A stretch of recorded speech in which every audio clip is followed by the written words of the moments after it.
What's cracking, y'all? You are now watching Boo TV. Appreciate you for stopping in. Like, comment, subscribe, hit the bell, stay notified, and let's get into the topic for today. What's cracking? Back with some more content from the Michael Jordan Vault.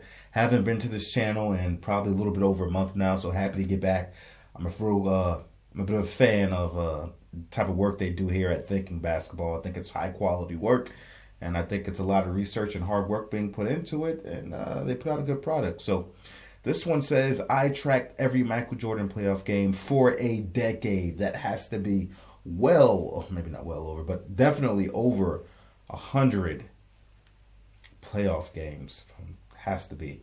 But, let's get into it. I'm curious to see what their findings are and their results and their synopsis and their opinions on the data that they gather, all right? Michael Jordan is the GOAT in my opinion, and let's get into it. So we all know that Michael Jordan was an incredible basketball player. For many people, he's the undisputed GOAT. And in the Thinking Basketball Greatest Peak series, our Patreon community voted him #1. But one topic that always comes up with MJ is his teammate quality. In 1994, Jordan retired, and without him, the Bulls won a hefty 55 games and played the Eastern champion Knicks to a near draw, leading some people to think he might have been playing with a stacked deck. Others think those championships were all about Jordan because he finally embraced the team game in 1991 under the Zen master Phil Jackson. To help answer this question, we went back and tracked 129 Michael Jordan playoff games to compare MJ and his teammates to what we've learned over the last quarter century. As we've discussed many times, there's no easy way to measure how good an NBA player is. We use basic stats like points per game or shooting efficiencies in conjunction with more advanced ones like how much a player improved his teammate's shot quality, but there's no silver bullet. What most of us are really trying to figure out is how much a player helps his team win, how much his presence impacts the scoreboard. And that's where one particular stat is always worth knowing, even if it isn't perfect itself. I'm talking about plus minus. And playoff plus minus has only been tracked since the 1996-97 season, which means we have no information on those early Jordan teams, well, until now. For instance, in 1988, a fourth-year Jordan won his first MVP and the Defensive Player of the Year in the regular season, while carrying the likes of Charles Oakley and Dave Corzine to 50 wins. The Bulls played 10 postseason games that year, defeating the Cavs in 5 before bowing out to the Pistons. And in that 10-game stretch, Chicago was outscored by about 4 points every 48 minutes Jordan was on the court. When he went to the bench, they were outscored by 8 points per 48, which is about a 4-point difference. As longtime Thinking Basketball followers know, 10 games is a really small sample, especially since Jordan only went to the bench for about 50 minutes during those playoffs.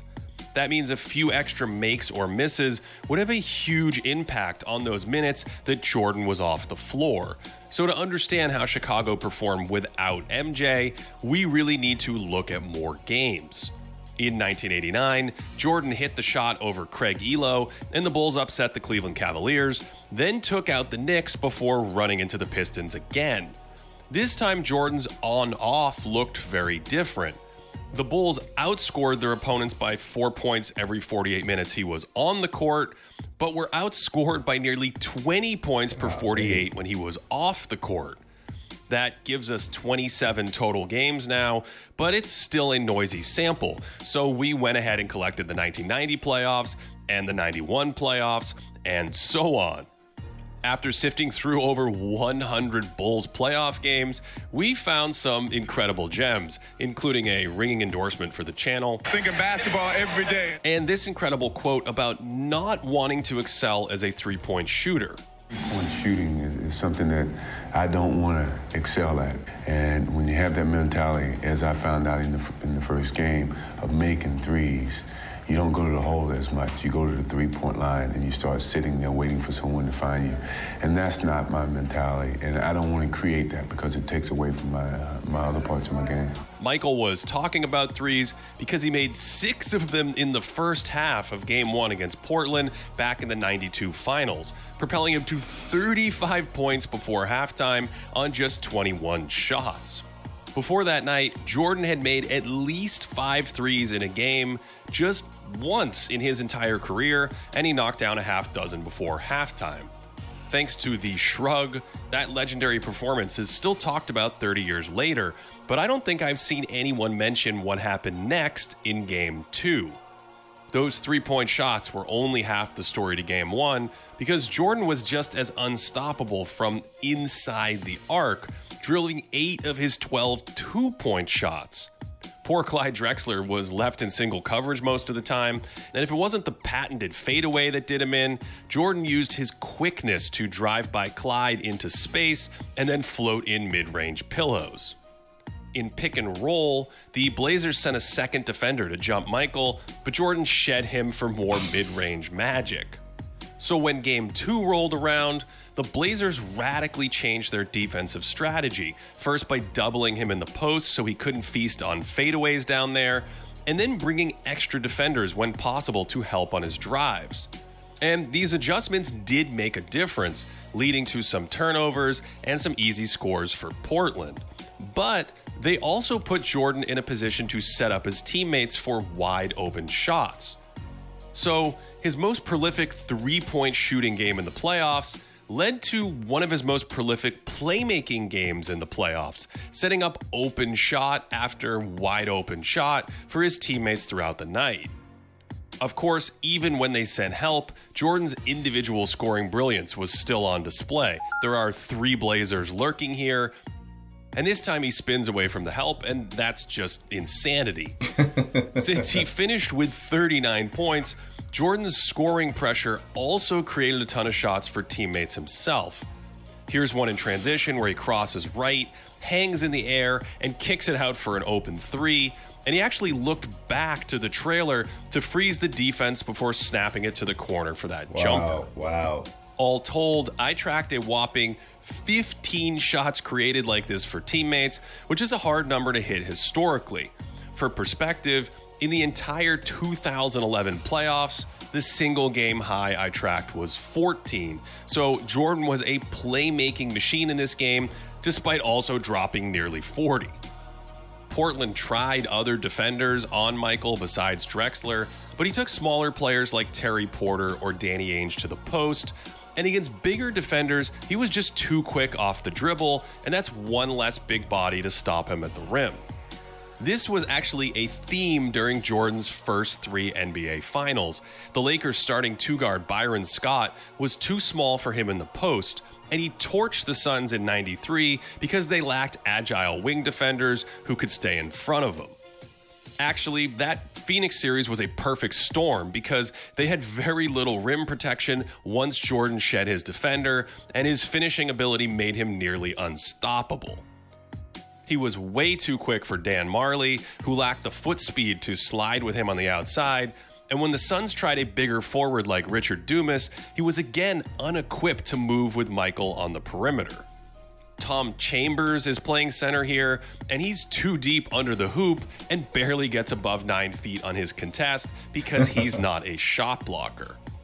If Jordan blew by Dumas and Charles Barkley was at the rim, he offered even less resistance on these drives. When Phoenix went to a quicker defender like Kevin Johnson, MJ had a size advantage and took him right back to the post. In Game 4 of this series, Jordan scored 33 in the first half en route to 55 overall, and it wasn't just tactical mismatches, but more of his spectacular long-range shooting, although this time it was mostly from just inside the 3-point line. In his greatest peaks profile, we saw a more physically gifted MJ.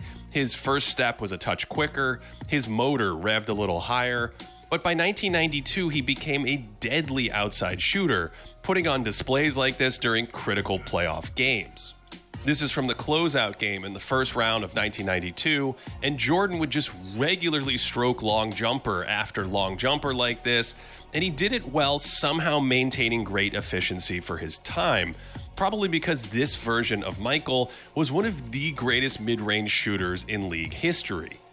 One Real GM poster named Dipper13 tracked over 1,500 Jordan jumpers from 1990 to 1992 and had his mid-range accuracy at 51%, which sounds completely reasonable after watching him torture teams in these playoff runs.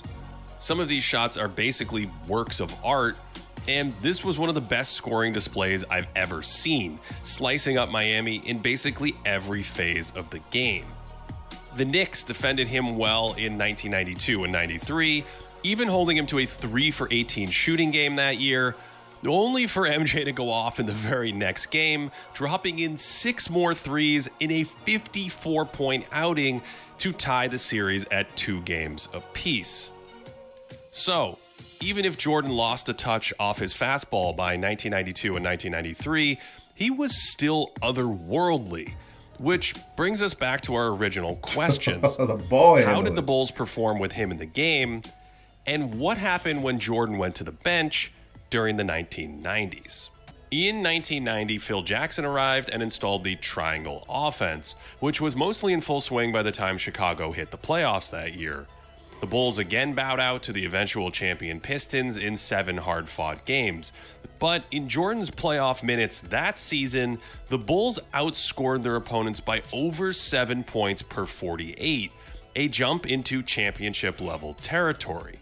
In 2 seasons, Chicago had completely reshaped the roster around Jordan, with Charles Oakley, Sam Vincent, Dave Corzine, and Brad Sellers out, replaced by Bill Cartwright, Craig Hodges, B.J. Armstrong, and Stacey King, along with the emergence of their supporting stars, Horace Grant, and of course, Scottie Pippen.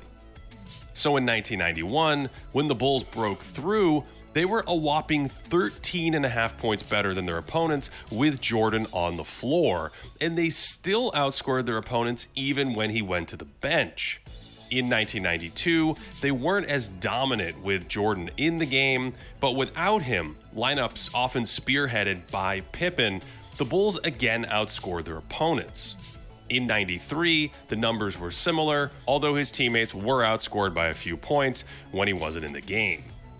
Remember, we wanted to eliminate some of the noise by tracking multiple seasons. So if we combine these seasons and look at multi-year stretches, we start to see a pattern. As the years progress, the Bulls look better and better without Jordan, improving from a team with essentially no chance at a title to one that looks like a really good supporting cast in the playoffs. If we compare these numbers to larger minute stretches, Jordan's supporting cast went from the 0th percentile to the 37th percentile and ultimately into the top 25% of supporting players. If we include the 94 Bulls, who played 10 full playoff games without Michael, we see a pretty steady rate of growth into the mid-90s without Jordan in the game. Now remember, these numbers are still a little sensitive to hot and cold stretches, and more importantly, this is really about Jordan's value on the Bulls specifically. Who was his backup, or how did they structure the lineups without him in the game? With that said, I wanted to see how Jordan and the Bulls compared to other high-minute players who made deep playoff runs over multiple seasons. The horizontal axis is how good the team was when the player was on the court, and the vertical axis is how much the team improved with the player in the game. These are all the players who logged 1,500 playoff minutes and 500 minutes on the bench over multi-year stretches since 1997. The player with the largest change is David Robinson. The Spurs were 25 points better with him from 1998 to 2001. Although Robinson wasn't his team leader in minutes, so his lineups could have been more favorable for a stat like this. Among minute leaders, Shaq's Lakers were 21 points better with him in the playoffs from 2000 to 2004, and LeBron's teams were 19 points better from 2016 to 2021.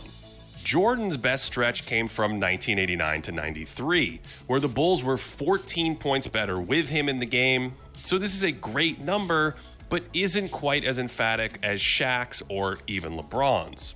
The Bulls' best stretch with Michael on the floor includes that second three-peat, where from 1991 to 96, they were nearly 9 points better than the competition, short of Curry's monstrous plus 12, but still one of the best stretches on record. The 96 Bulls went an incredible 87-13, a record that still stands to this day, although the 1991 team was actually slightly better with Jordan on the floor during the playoffs. For those final three championships, Michael was older and less explosive, although he was stronger and craftier than ever.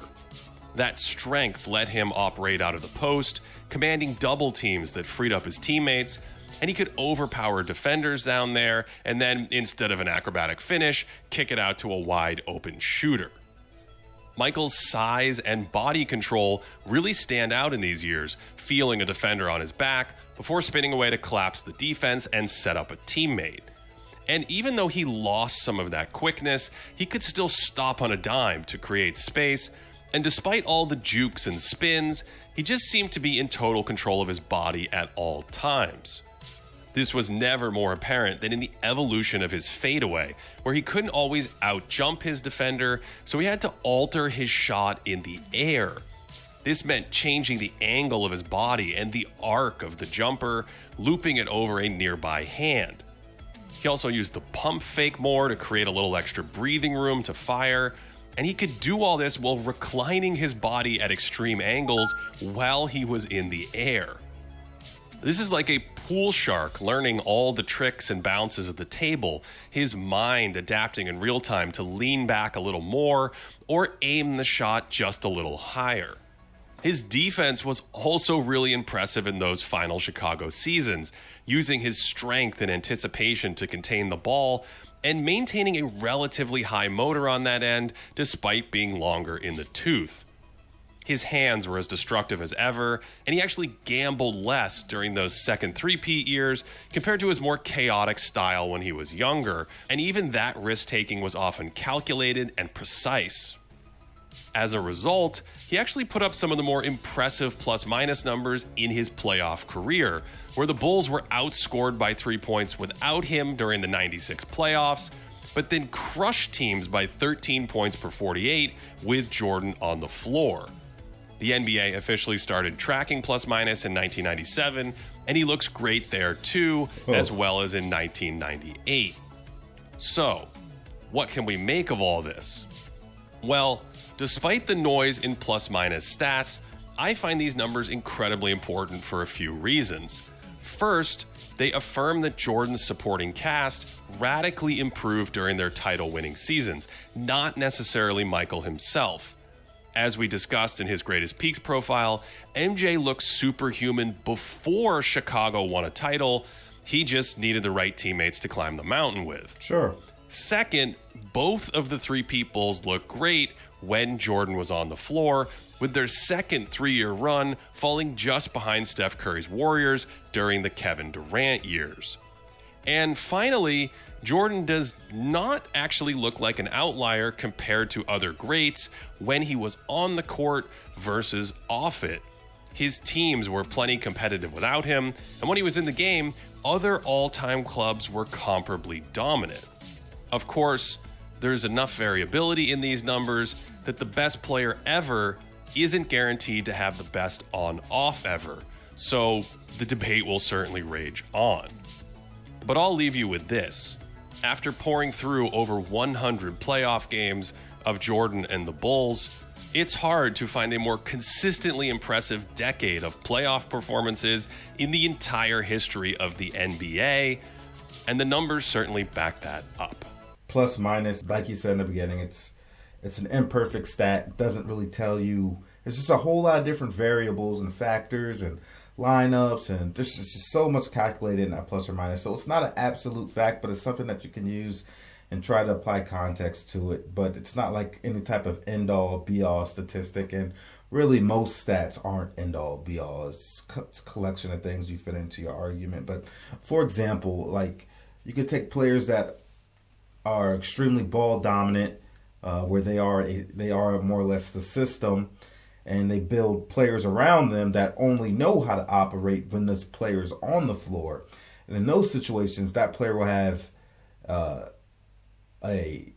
there would be a big differential when that player's on the floor than when that player's off the floor, because now when that player goes off, well, they're not used to playing without this guy. This guy does everything. He does the shooting, he does the playmaking, the passing, the rebounding, he sets the pace. So now these guys look like a lost AAU team out there in an NBA game when this guy's not on the floor. And next thing you know, they're getting decimated. So there's a whole lot of things you got to take into context there. And that's just one example of why that stat really doesn't always, tell you the whole story, tell you everything you need to know. So I might mention plus minus when I talk about players, but it's just something just to keep in mind. But you got to watch these games at the end of the day, you know what I mean? But yeah, Michael Jordan, incredible, man. And yeah, his teams did improve as he started winning championships. Obviously more of a dynamic roster shift when he came back after his retirement playing golf. Horace Grant was gone. Dennis Rodman came in. Tony Kukoc had arrived to the Chicago Bulls while Michael Jordan was away, but when Mike returned, Kukoc was still there among other players. And yeah, but you got to credit Phil Jackson there too. You got to credit the triangle offense, which once you buy in and you learn that type of play, it can make you formidable any game, as long as you buy into the system. But y'all let me know what you think about it. I would love to hear your opinion. If there's anything I missed off, if I misspoke, please let me know in the comment section. Check out our Michael Jordan playlist. Like, comment, subscribe, hit the bell, stay notified, and catch you on the next one. We out, baby.